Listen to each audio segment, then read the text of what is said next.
Hi everyone, how's everyone doing? So welcome to our third session for Introduction to Machine Learning with DSC NSEC.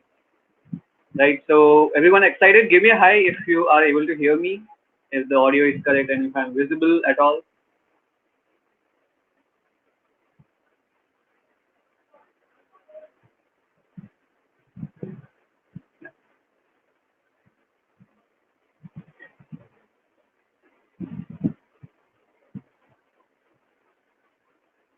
Great, hi.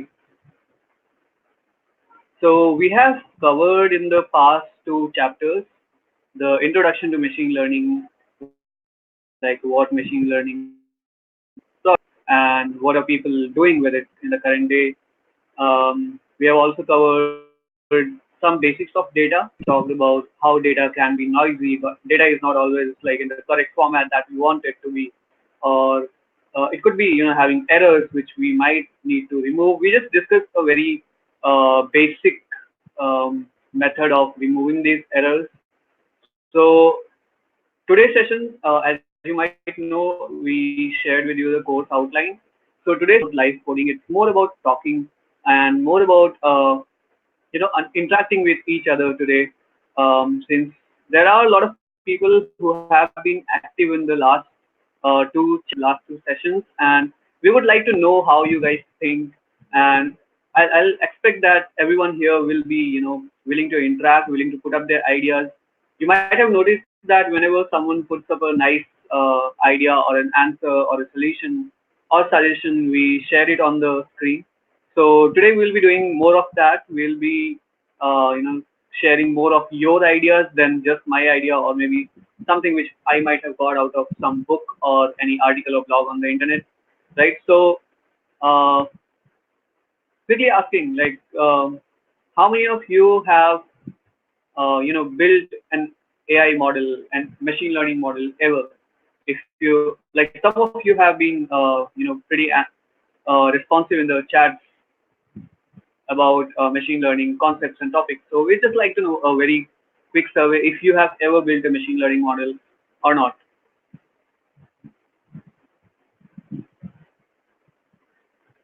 So Pai Acharya says yes. Ayush once. No, Ayush has not done it once. Ayush has probably done it more number of times than he has taken breaths in his life. Okay, I understand. So I understand. We have observed that you have been quite active in the last 2 days, but like we would like to know you in person instead of just knowing. I understand. And similarly with skill brats, you have been pretty active. Yeah, Ashish not yet. So guys, today we won't be actually teaching you how to make an AI model. Instead, we'll be having a peek at what the future might hold for machine learning. Where are we currently standing? Where did we start from? How did we reach today? How do we compare from where we stood maybe 5 or 10 years back? And yeah, how not to fail in the future, right? Everyone tells you that in the future AI or machine learning will do this, it will do that, but you need to know how you can make it happen. Like now, how not to blow it up, because there are a number of ways in which you could blow up the future. Like everyone might have told you in the childhood that you could become a scientist or you could become a mathematician or the prime minister of India, but right now you are engineers and you'll have to be tread very carefully if you want to, have those dreams come true. And it's pretty easy to blow up such dreams. So machine learning and AI in today's world is one such dream which we all dream of, that it will take off, that it will have a lot of impact, that people will, benefit a lot from it. But you have to be sure, like, how not to blow it up. Great. So there are a few links displayed on the screen right now. That's how you can. Yeah. So that's how you can join our WhatsApp group or the Slack workspace, or join us as a member at dscnsec.com. We actually have pretty interesting things coming up at the DSC NSEC website, and you will probably love it. We are currently having that in beta testing, and once we release it, you are all gonna love it. So yeah, hold your horses for that as well. In the future, in the recent, very near future, we'll be launching something on the DSC NSEC website, which will be meant for interaction. So yeah, you will be able to interact with us there itself, and we'll probably be having a lot of fun out there, guys. So let me start with today's presentation, and my topic says it's a peek into the future. Whoops.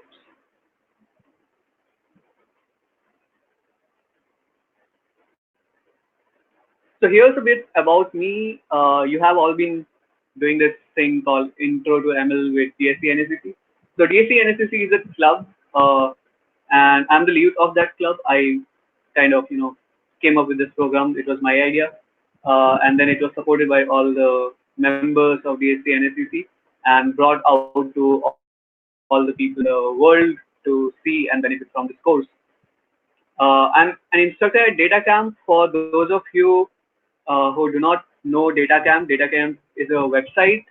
It's a platform where you can learn about data science and machine learning. And nowadays they are also expanding to covering data science using R or say SQL. It actually started with R. They are covering SQL and Excel in fact in these days. So you can just make an account at DataCamp. You have some free courses.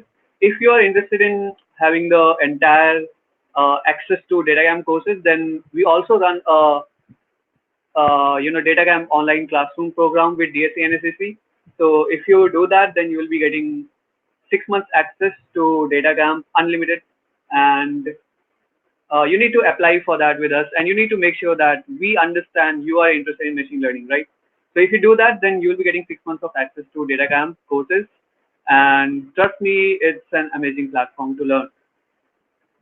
Then I'm an Intel software innovator. I build a lot of like interesting stuff using Intel technologies. I'm an author. I have a book coming probably in October, and I was a GSOC 2019 student. So that's about me. Now, a peek into the future. What are we going to cover today? The first topic which we'll be talking about is, are we really solving problems? So how many of you here think that we are solving problems? I already have an answer. So yes, we are. Yes, we are solving problems. But what kind of problems do you think we are solving? Any of you have solved any problems using machine learning in real life? And if you have done that, then please let me know which problem did you solve in real life.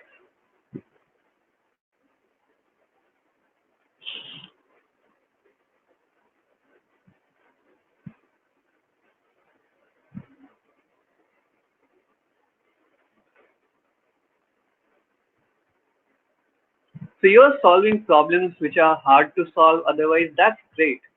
But did you solve any problem which you think has a real life impact? Probably making people lives, leading this world towards the sustainable goals that the UN has defined, or making, just making life better for some people or a group of people. It could be anyone. So if you have not done that, then maybe you're doing something wrong. If you have a lot of power in your hands, the power of machine learning, then probably you should be focusing on making solutions which actually mean a lot to people, right? When you are solving for the people, that's the actual success of any technology. And that is why I quickly ask this question, like, what, are we really solving problems, or are we just, doing fancy stuff?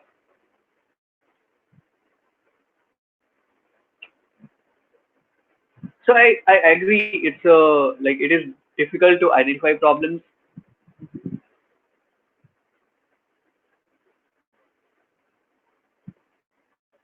Why, Acharya? Yes, you see these problems have been solved using ML, but have you done anything like that, right? Because the reason why I asked if someone of you have made these machine learning models was to know if you have solved them for the public. But if you are saying that Google Maps has done it, that's great. What have you done, right? So after all this course, after everything out of this course, if you are not solving problems in society, then probably you are doing something wrong with the knowledge that you have. So make sure that when you are done learning machine learning, then you use it for the benefit of people around you or the society around you. right? So come up with solutions. The most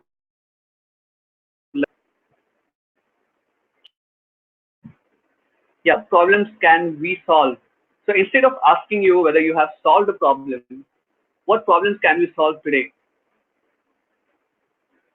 Trying to detect herd-based elements using herd sound technology.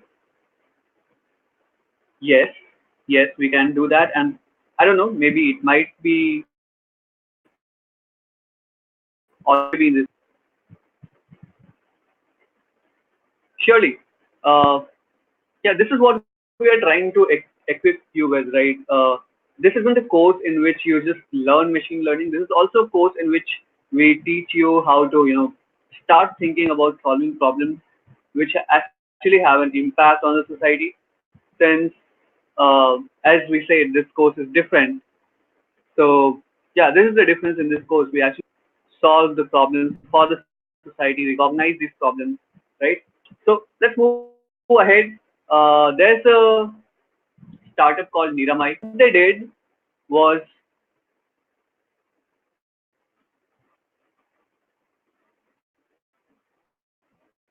yeah. So Niramai was a software breast cancer stages, right? So breast cancer is the leading cause of cancer according to the World Health Organization.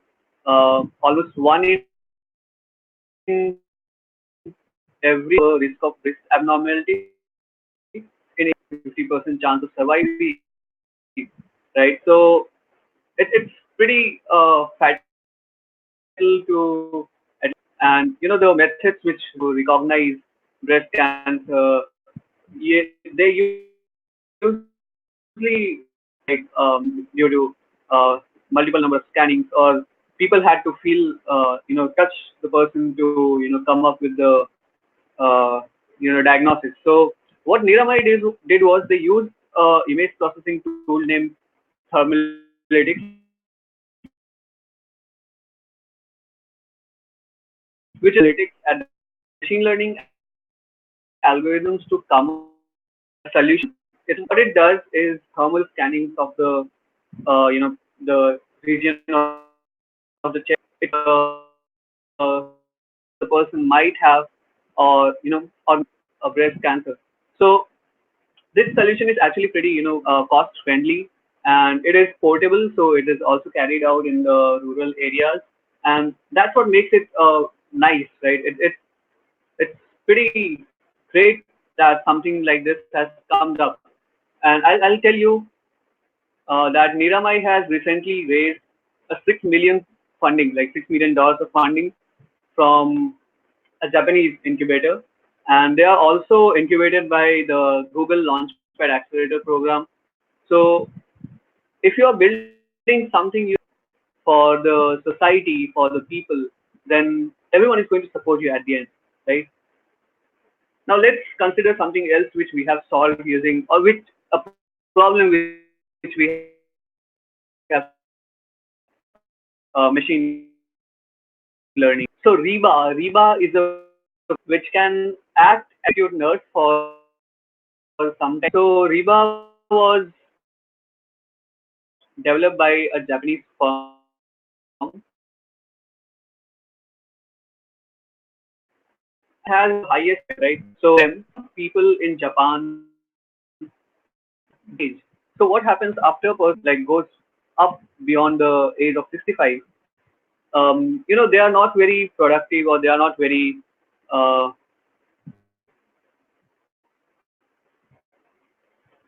I have been told there's issue with the sound. Let me check.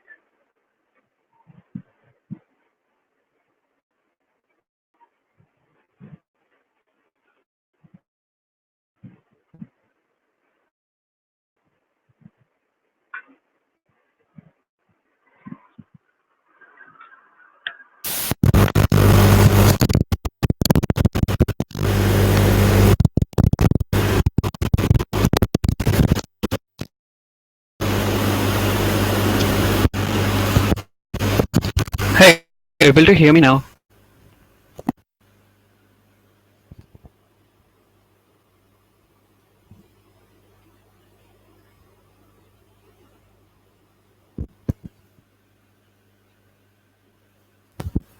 Yes.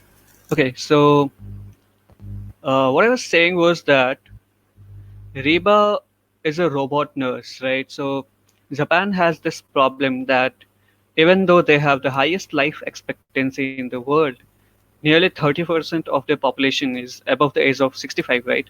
So once a person crosses the age of 65, they have reduced body movements and efficiency. So they usually need a nurse to take care of them.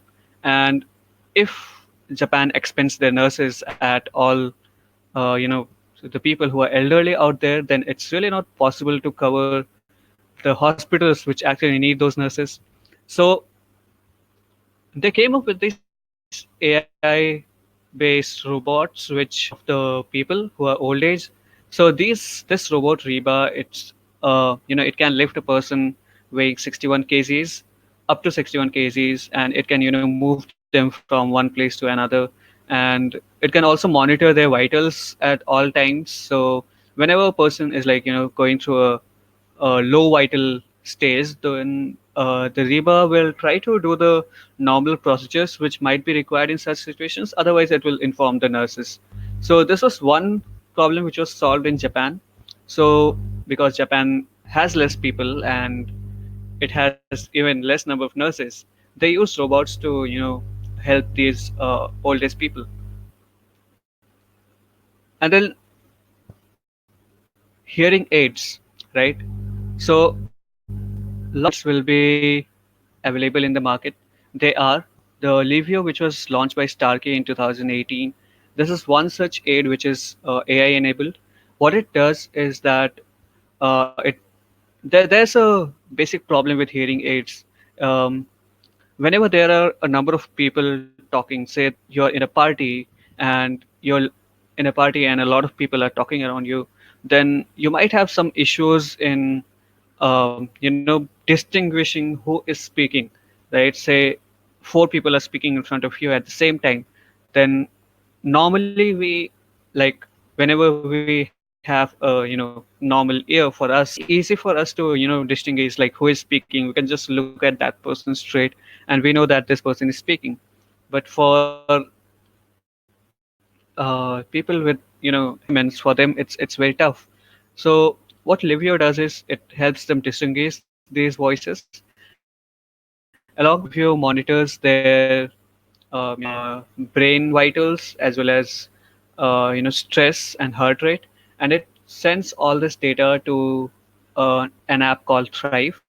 And from Thrive, it's possible to track whether the person is feeling well or feeling bad and stuff like that.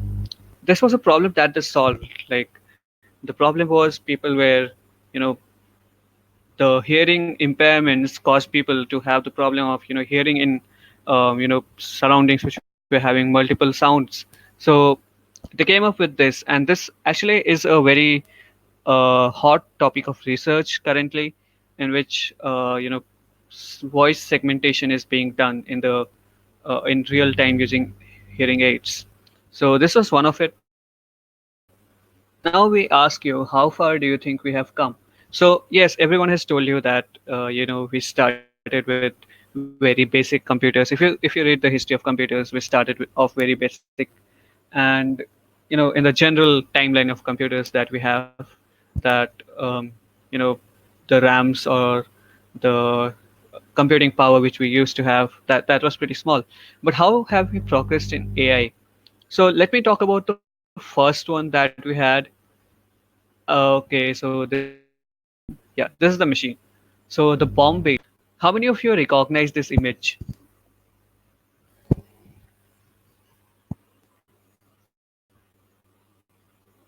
You might know the movie Imitation Game, and it's based upon the life of Alan Turing.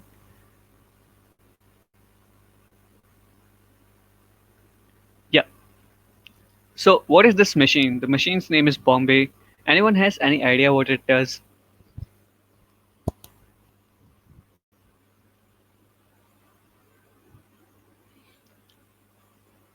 Enigma decoder. Yes, it is the Enigma decoder.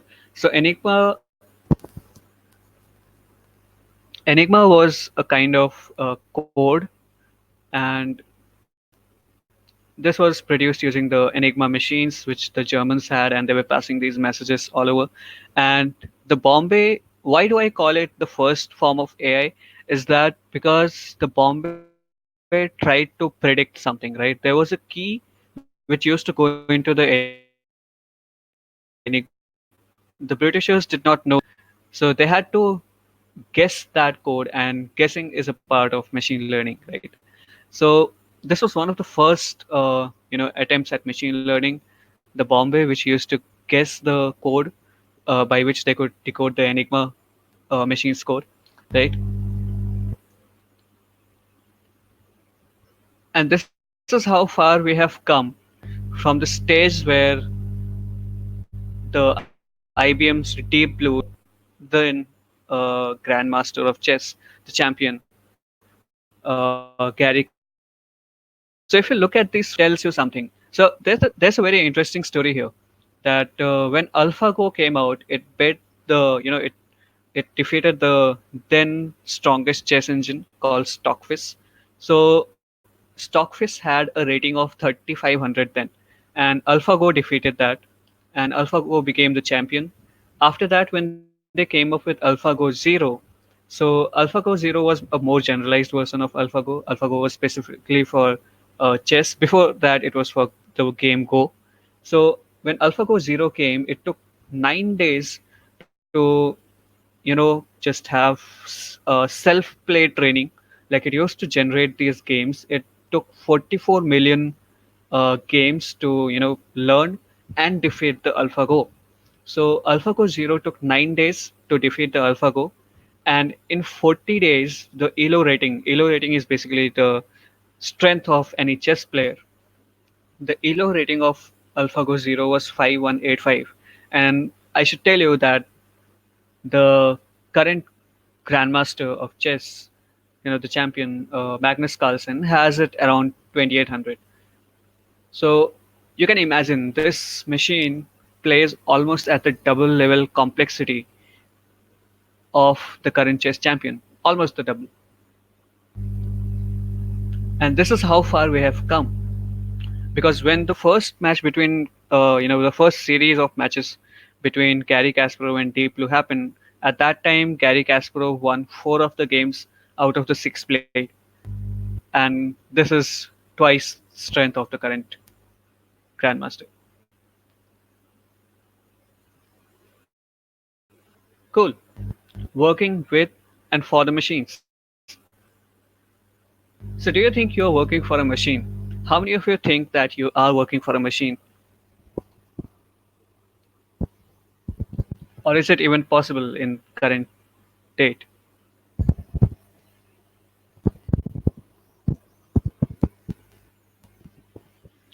So, machine boy thinks he's working for a machine. Yes, definitely, you are a machine boy.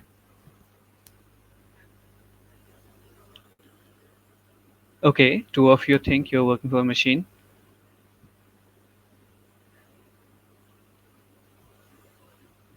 So, Ayush says he's letting the machine work for him.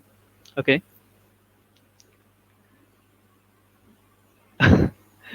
No, this is not a matrix situation, definitely. Maybe. Okay, so how many of you have heard of the company Hitachi?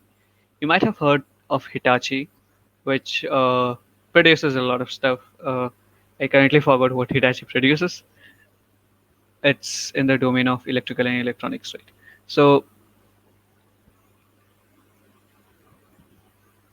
so I'll tell you, Hitachi has this machine learning model in place which comes up with predictions about how they should be taking the management decisions.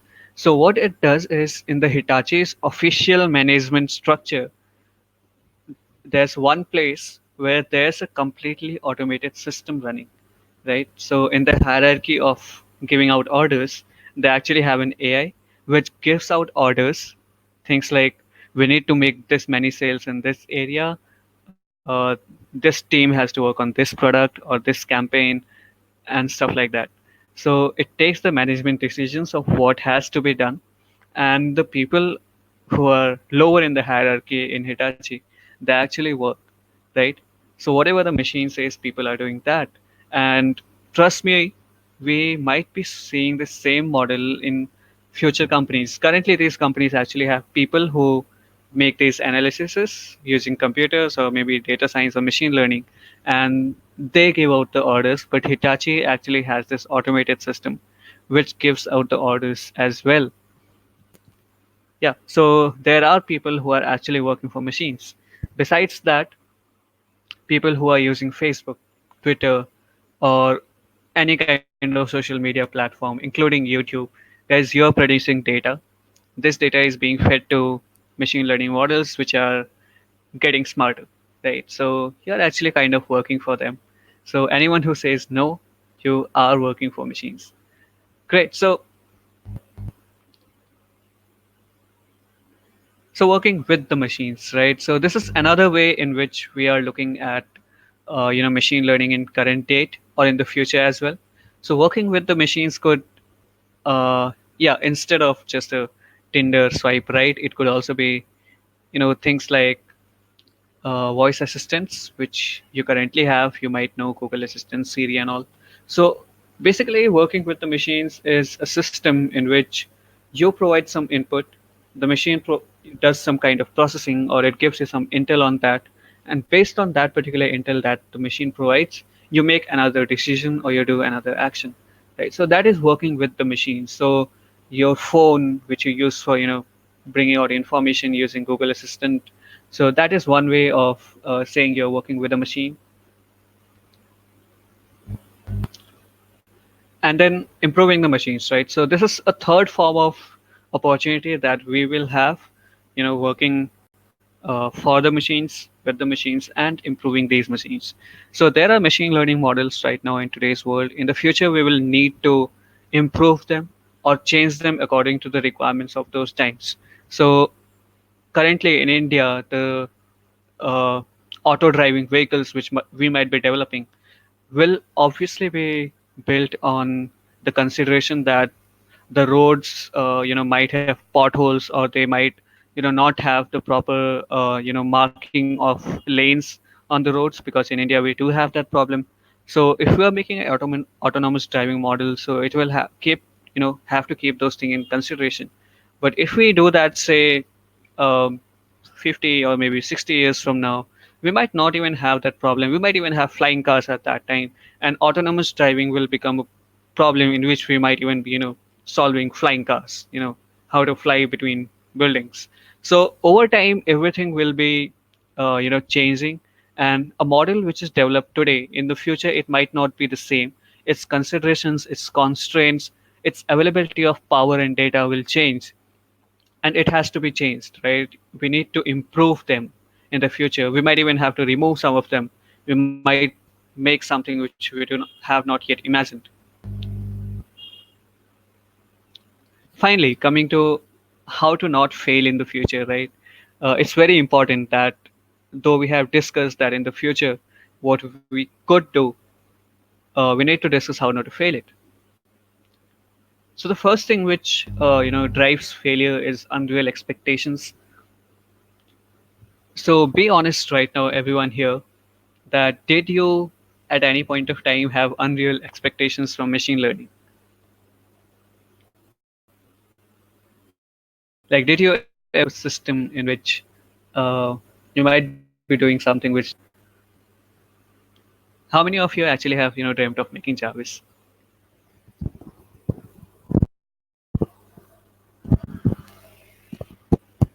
Yes, unreal expectations.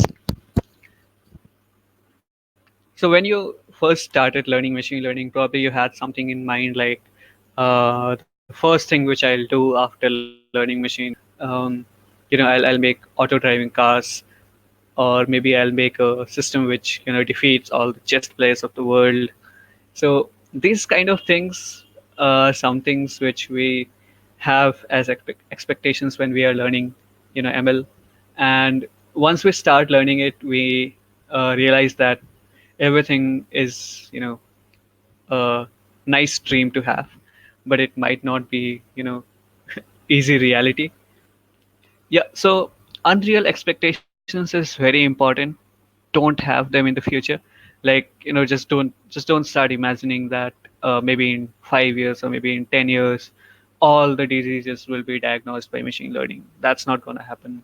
Or uh, some of you have told before that using it for speech recognition. So don't expect that in the next 5 years we might be having systems which will, just recognize all kind of languages of the world, or maybe translate between all kind of languages of the world. It will take time, right? Because these AI winters that we had, machine learning has had a lot of AI winters. Ritvik talked about them. So all these AI winters came along just because people believe too much. They had too many expectations from machine learning. Like the first time it came, I remember, it was because people expected that within a few years they will be able to have completely smart chatbots or robots walking around. So these were the things of Asimov's fiction, right? Asimov wrote them in the 90s or the 80s, and at that time he imagined and he expected that these are the things which are going to come out, that robots will be walking around, going to space, talking and stuff. So those were unreal expectations. Even though they were very nice for science fiction, they were unreal expectations, and we are yet to come down to a machine in which we put those three laws of robotics, right? So the three laws of robotics laid down by Asimov. So it's gonna take time. Don't rush it, or think that within a short period of time you will be doing something which will blow the world out of its minds. Lack of researchers. How many of you here have created ML models, and how many of you have actually coded each line of it? Anyone here who has actually created a linear regression model, pure Python, without the use of sklearn or any other library?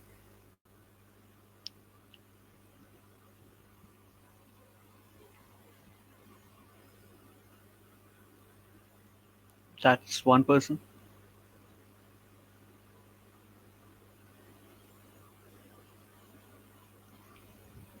Want to do is different from done, to be honest. Like Yoda said, right? Do or do not, there is no try. Okay, how many of you have coded a neural network model from zero? Just pure Python neural network. Yeah, I know Ayush, you did that. Um, yeah, I'll be telling who Ayush is in the future.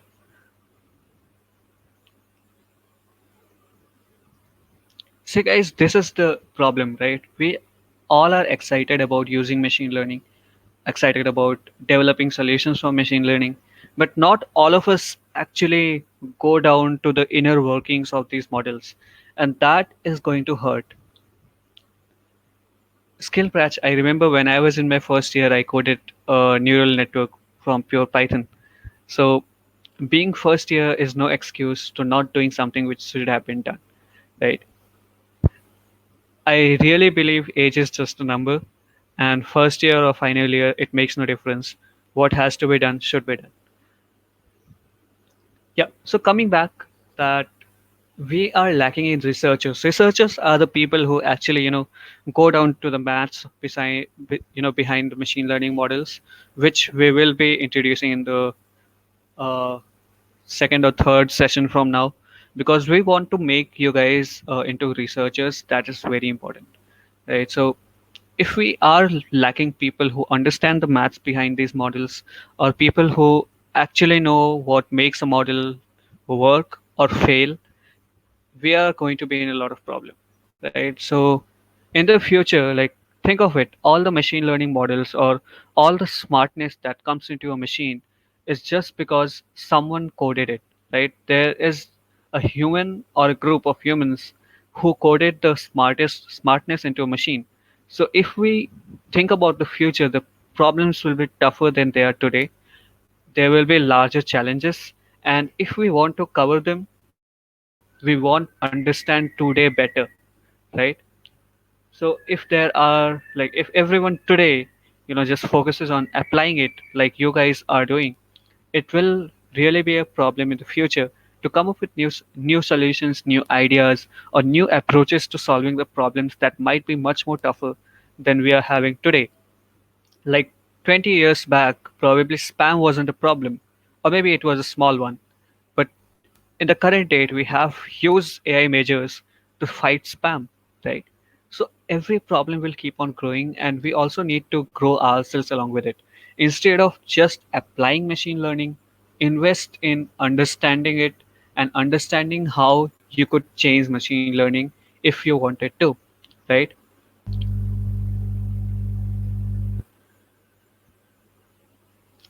So, guys, thank you for listening to my presentation part. We'll also be having some conversation right now. Yeah. So, what I want to know here is, what do you expect out of machine learning today? So, if you have any kind of idea in your mind that you expect that machine learning should be able to do, please just write down in the chat, and we will just both of us will try to say whether it's an unreal expectation or if it has already been done, or if you can just do it yourself. What do you expect from machine learning today?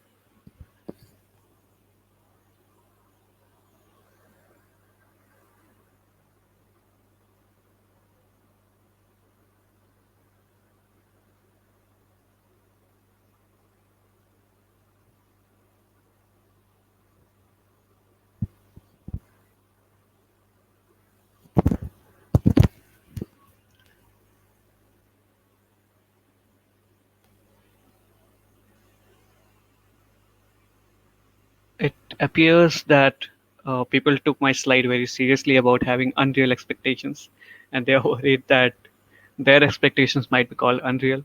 So, guys, it's not like that. So, if today I expect that, um, I might be able to hint at, predicting early stage diseases, then that's something which is pretty much doable, and which is probably being done today, or being, is under research. So it's good to have expectations so that you can dream and imagine. But yes, make sure they are not unreal, but do have dreams. Derive complex equations. Yes, definitely. There are AI models which try to break down a pattern of numbers into equations, and some of the equations are actually solved using AI. If you ever study about meta heuristic optimization algorithms, then you will see that some of the most complex equations could be solved in less time using meta heuristic optimizations, right? So there are methods out there. We'll be talking about optimizations in probably after 4 or 5 um, chapters. So there are meta heuristic optimizations which have like input as a very complex equation, and they solve that, right? There are meta-heuristic optimization techniques which are used to solve NP-hard problems such as the traveling salesman problem. So that is also solved using, a sub branch of AI or machine learning, as you can call it.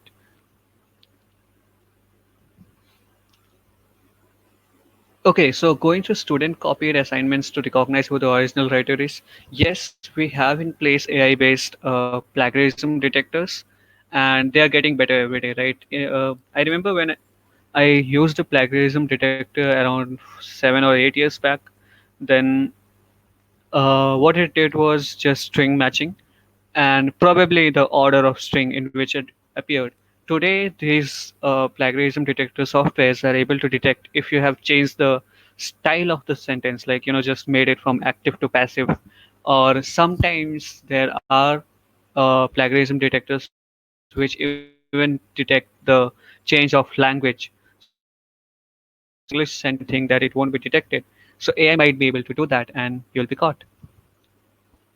So these are some things which you should probably be looking into doing, right? If you believe it can be done, and if you think it's interesting to do it, because there are a few things which people have not done yet. So please go ahead and do that, right? Yeah. So any of you have any questions about how we see the future of AI? or machine learning.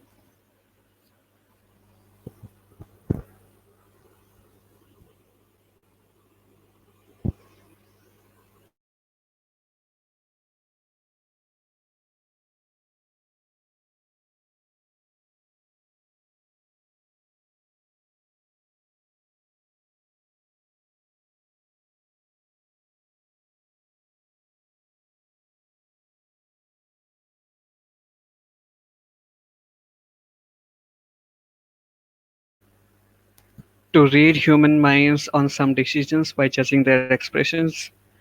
I believe you're talking about a technology called lie detector, which can just detect whether a person is lying or is being truthful. I'm not sure if it uses AI in the current date, but it might be doing so. I've not researched on that topic particularly, but it might be doing so. However, if you just write it as reading minds, then I believe it's quite far, not something which we might be achieving the next, say, 5 years or 10 years. So reading minds is something which is pretty far.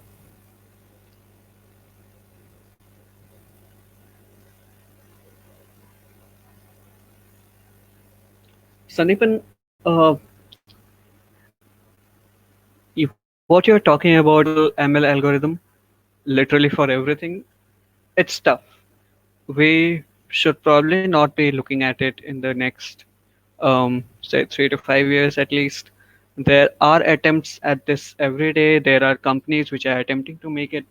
There are researchers who are trying to come up with the general AI, but uh, I'd say it's pretty far right now. You might think of a bunch of problems that might be solved by general AI algorithms, but all of them, no, not soon.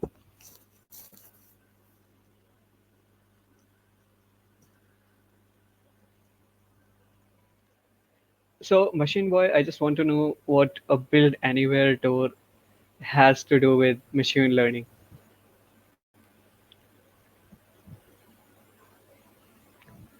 Is it possible to connect human mind with machines?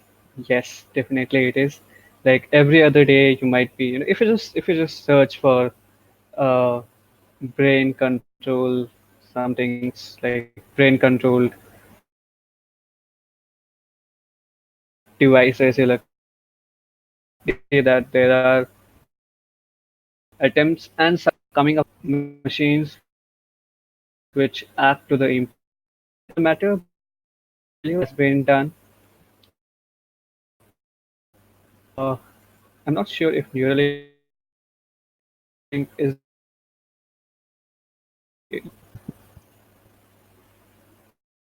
can we create AI models which are accurate AI models which are same? I believe so. I am working on that. Recently, an algorithm which created another algorithm more accurate than the algorithms created by the creators of technology, right?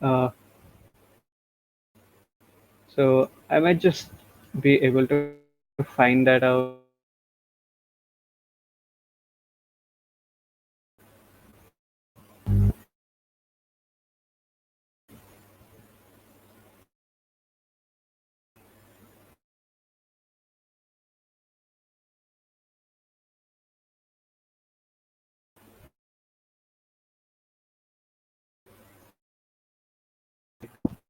universal converter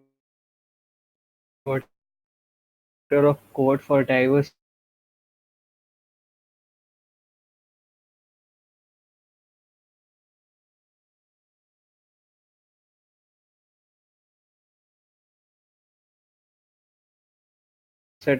And probably someone is already doing it now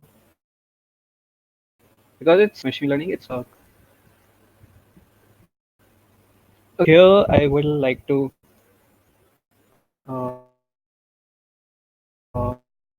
end my session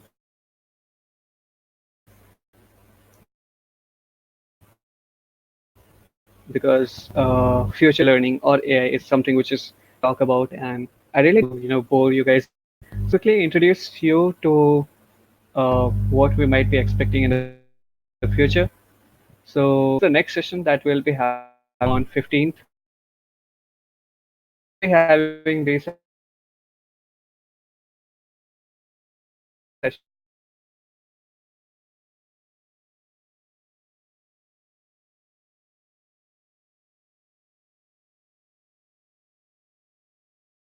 on talking about setting up your machine learning. So he's there in the security and live. So when there are actually two, the presenter and one is the stream manager. And in other sessions, I used to be the stream manager, but in my session, it's Ayush. So you will be seeing him talk about setting up Python environment for ML on future. And right after that, this today in the group as well. On 17th, you will be having Nikita Gandhi with you. We'll be talking about a guest session on exploring machine learning. So there's the program by Google called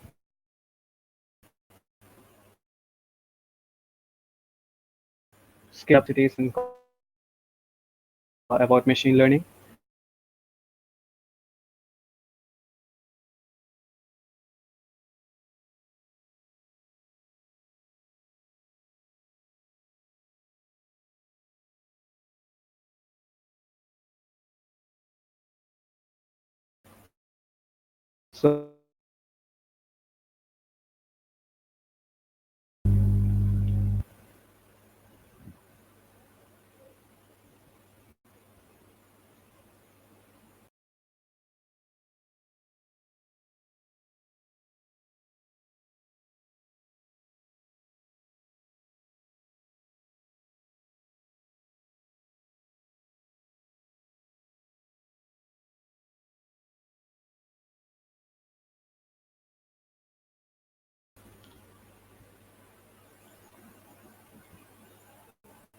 Yeah, can we use umbrella which not to be holding in hand?